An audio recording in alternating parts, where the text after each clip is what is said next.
ഞാൻ നിങ്ങളുടെ ഇടയിൽ സഞ്ചരിക്കും. ഞാൻ നിങ്ങളുടെ ദൈവവും നിങ്ങൾ എൻ്റെ ജനവുമായിരിക്കും. ലേവ്യർ 26:12. നമ്മുടെ ഇടയിലൂടെ നമ്മുടെ കൂടെ നടക്കുന്ന നമ്മുടെ ദൈവം നമ്മുടെ ഏത് യാത്രകളിലും നമ്മുടെ കൂടെ സഞ്ചരിക്കുന്ന നമ്മുടെ ദൈവം നമുക്ക് ഇന്നത്തെ ദിവസം ദൈവത്തിന് കൊടുക്കാം.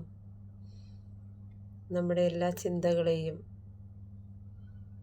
നമ്മുടെ എല്ലാ വിഷമങ്ങളെയും കർത്താവിൻ്റെ കരങ്ങളിലോട്ട് കൊടുക്കാം. നമ്മുടെ എല്ലാ വേദനകളും നമ്മുടെ കൂടെ ആയിരിക്കുന്ന ദൈവത്തിനറിയാം.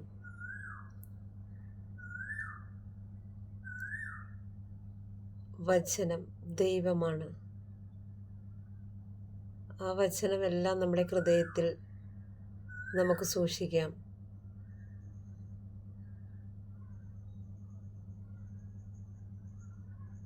ദൈവം എല്ലാവരെയും സമൃദ്ധമായി അനുഗ്രഹിക്കട്ടെ. Hallelujah, hallelujah. യേശുവേ നന്ദി, യേശുവേ ആരാധന, യേശുവേ മഹത്വം.